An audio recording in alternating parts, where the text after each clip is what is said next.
नमस्कार, उदय India digital में आप सबका बहुत स्वागत है। और भारतीयता का शंखनाद में आज मैं आपके सामने एक खास रोचक विषय रखने जा रहा हूं। मित्रों, लाहौर में खालिस्तानी आतंकी परमजीत की गोली मारकर हत्या, एक और खालिस्तानी आतंकवादी रिंदा की अस्पताल में रहस्यमय मौत, हिजबुल आतंकी वसीर की रावलपिंडी में हत्या और अब ब्रिटेन की सैंडवेल में एक और खालिस्तानी आतंकी खांडा की भी मौत। ये सभी घटनाएं के पीछे 6 महीने के अंदर हुई है मित्रों। हालांकि भारत के लिए ये अच्छी खबर है, क्योंकि ये सभी हमने नुकसान पहुंचाने की साजिश में लगे हुए थे, देश के खिलाफ, भारत के खिलाफ, लेकिन खुद ही अपने अंजाम तक पहुंच गए। अब इसके पीछे कौन है ये तो नहीं पता, लेकिन इतना जरूर है कि पाकिस्तान इन घटनाओं के लिए रिसर्च एंड एनालिसिस विंग यानी रॉ पर लगातार आरोप लगा रहा है। खालिस्तान कमांडो फोर्स यानी KCF के प्रमुख परमजीत सिंह पंजावर भारत के लिए बहुत बड़ा खतरा साबित हो रहा था। वो भारत में आतंकवादियों की मोस्ट वांटेड लिस्ट में सबसे टॉप पर था। वो भारत के VIP और आर्थिक प्रतिष्ठानों को निशाने बनाने के लिए हमारा देश में हथियार और गोला बारूद भेज रहा था और आतंकियों की घुसपैठ में लगा हुआ था। इसके अलावा पंजवार सिखों को देशद्रोह की नसीहत देते हुए रेडियो पाकिस्तान से जहरीले भाषण भी प्रसारित करता था। लेकिन उसकी यह सभी गतिविधियों धरी की धरी रह गई, क्योंकि पाकिस्तान में लाहौर के जौहर टाउन में 2 अज्ञात शूटरों ने पंजावर को गोली मारकर उड़ा दिया। उस समय पंजावर टहलने निकला था। इसी तरह 10 लाख रुपए की इनामी आतंकवादी हरविंदर सिंह संधू उर्फ रिंदा की पाकिस्तान के लाहौर के एक अस्पताल में रहस्यमय मौत हो गई। उसे राष्ट्रीय जांच एजेंसी यानी NIA ने मोस्ट वांटेड घोषित कर रखा था। रिंदा को पाकिस्तान की खुफिया एजेंसी ISI ने संरक्षण दे रखा था। यह भारत में कई आतंकवादी गतिविधियों के लिए वांटेड भी था। वह अस्पताल में अपने गुर्दे की बीमारी का इलाज कर रहा था, लेकिन एक दवा की रिएक्शन या फिर ड्रग्स की ओवरडोज से उसकी मौत हो गई। पिछले साल पंजाब पुलिस के मुख्यालय पर RPG हमला और राज्य पुलिस की अपराध जांच एजेंसी इमारत पर ग्रेनेड हमले के मामले में रिंदा मोस्ट वांटेड था। और इसके अलावा भी रिंदा पर 2 दर्जन से अधिक मामले दर्ज थे मित्रों।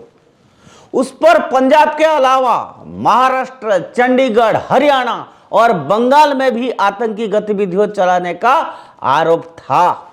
लेकिन यह दुर्दांत आतंकी अस्पताल के बिस्तर पर मारा पाया गया। लेकिन रुकिए, लिस्ट अभी खत्म नहीं हुई है। हिजबुल मुजाहिदीन का टॉप कमांडर वसीर अहमद पीर उर्फ इम्तियाज आलम भी रावलपिंडी में संदिग्ध रूप में एक दुकान के बाहर मारा गया। वसीर कासिर के कुपवाड़ा का रहने वाला बेहद कट्टर आतंकवादी था, जो लगभग 20 साल पहले पाकिस्तान भाग गया था।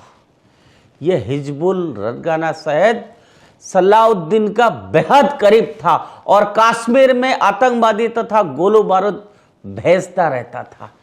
लेकिन रावलपिंडी में एक दुकान के बाहर 2 मोटरसाइकिल सवारों ने उसे ढेर कर दिया। और अब यह खबर आई है कि खालिस्तान लिबरेशन फोर्स यानी KLF के आतंकी अवतार सिंह खांडा की सैंडवेल अस्पताल में मौत हो गई है। खांडा जो है लंदन में भारत उपयोग में 19 मार्च को हुई हिंसा के मुख्य सूत्रधार था। ये आप सबको मालूम है। ये सिख युवाओं को भारत के खिलाफ भड़काने का जुटा हुआ था।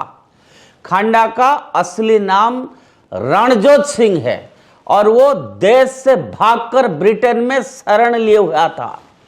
शुरुआती रिपोर्ट में यह कहा गया है कि खांडा को जहर दिया गया है, लेकिन उसकी आधिकारिक पुष्टि अभी नहीं हो पाई है।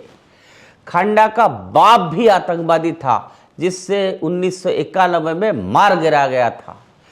खांडा के पाकिस्तानी आतंकियों से भी घनिष्ठ संबंध थे।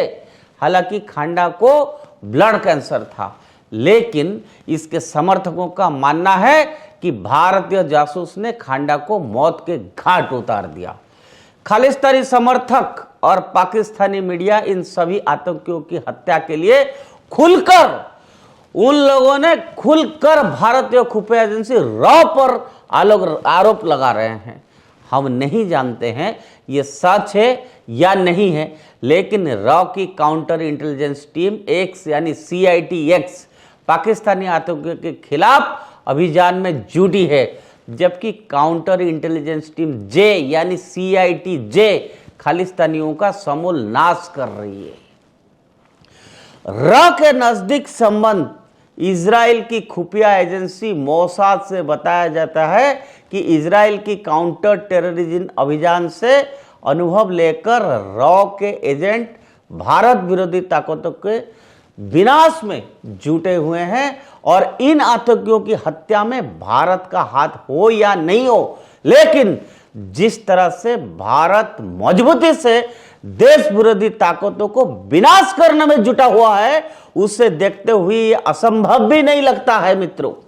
लेकिन देश हित सर्वोपरि है, इसीलिए आतंकियों को चाहे जिन्होंने भी मारा है, उन्होंने भारत राष्ट्र की सेवा ही की है और उम्मीद है कि यह सिलसिला आगे भी जारी रहेगा और ऐसे खबरें आपको सिर्फ उदय इंडिया चैनल में ही सुनने को देखने को मिलेगा मित्रों। इसीलिए मैं हमेशा कहता हूं, आप लोग उदय इंडिया चैनल को जरूर सब्सक्राइब करिए और बेल आइकन दबाइए, ताकि आप खबर की पल पल देश और विदेश के बारे में देश से जुड़े हुए पैट्रियोटिक न्यूज, नेशनलिस्टिक न्यूज उदय इंडिया चैनल में ही मिलेगा। जो बात मैं आज आपके सामने रखा है, that is a issue to think over. आपके सामने हमने तथ्य रखा है, आप तय करिए और सोचिए कि ये जो डेवलपमेंट हो रहा है, ये देश के हित में है या नहीं है। वंदे मातरम।